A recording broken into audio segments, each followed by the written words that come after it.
Bersikap adil. An Abdullah bin Umar radhiyallahu anhuma qala Rasulullah sallallahu alaihi wasallam, innal muqsitina 'indallahi 'ala manabiri min nuri an yaminir rahman azza wa jalla wa kilta yadayhi yaminun alladhi ya'diluna fi hukmihim wa ahlihim wa ma walu.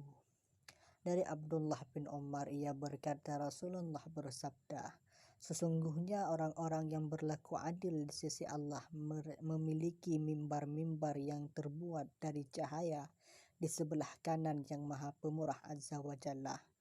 Kedua tangannya adalah kanan, yaitu mereka yang bersikap adil terhadap diri mereka, keluarga, dan yang menjadi tanggungannya.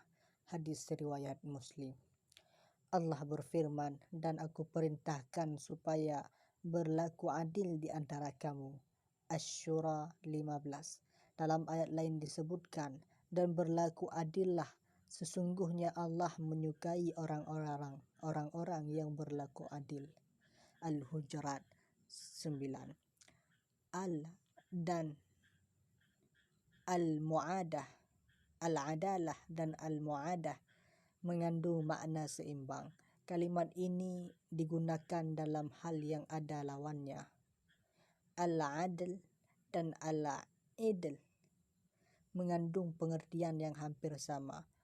Hanya saja kalimat al-adl digunakan dalam hal yang hanya bisa diketahui dengan akal, seperti tentang hukum. Oleh karena itu Allah berfirman, atau berpuasa seimbang dengan makanan yang dikeluarkan itu. Al-Maidah 95.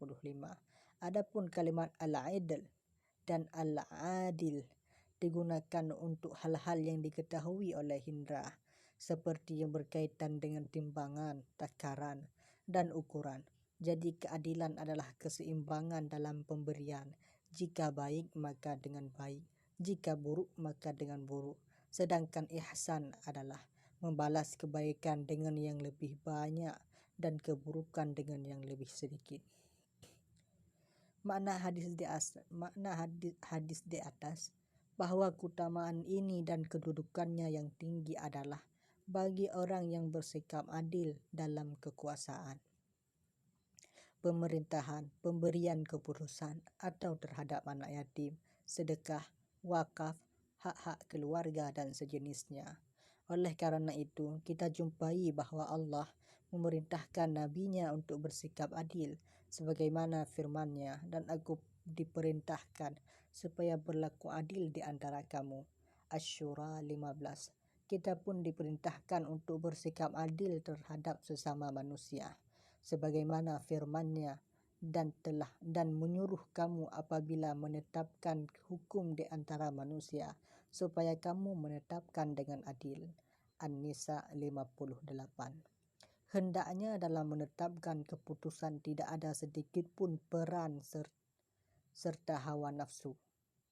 Seharusnya kita senantiasa memberlakukan keadilan dalam setiap perkara, bahkan terhadap diri kita atau orang yang paling dekat hubungannya dengan kita, seperti orang tua dan kerabat. Allah berfirman, wahai orang-orang yang beriman, jadilah kamu orang yang benar-benar penegak keadilan, menjadi saksi karena Allah, biarpun terhadap dirimu sendiri atau ibu bapa dan kaum kerabatmu.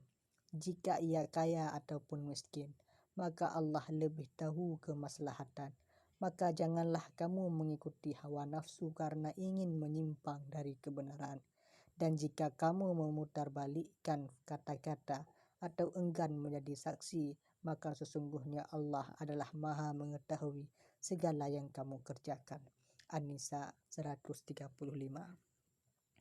Cara ini harus kita berlakukan walaupun terhadap orang yang kita benci. Allah berfirman, hai orang-orang yang beriman, hendaklah kamu jadi orang-orang yang selalu menegakkan kebenaran karena Allah, menjadi saksi dengan adil, dan janganlah sekali-kali kebencianmu terhadap suatu kaum mendorong kamu untuk berlaku tidak adil. Berlaku adillah, karena adil itu lebih dekat kepada takwa, dan bertakwalah kepada Allah. Sesungguhnya Allah Maha mengetahui apa yang kamu kerjakan. Al-Maidah 8. Dikatakan bahwa keadilan penguasa lebih berguna daripada kemakmuran zaman. Dikatakan pula bahwa jika penguasa enggan berbuat adil, maka rakyatnya enggan untuk menaatinya.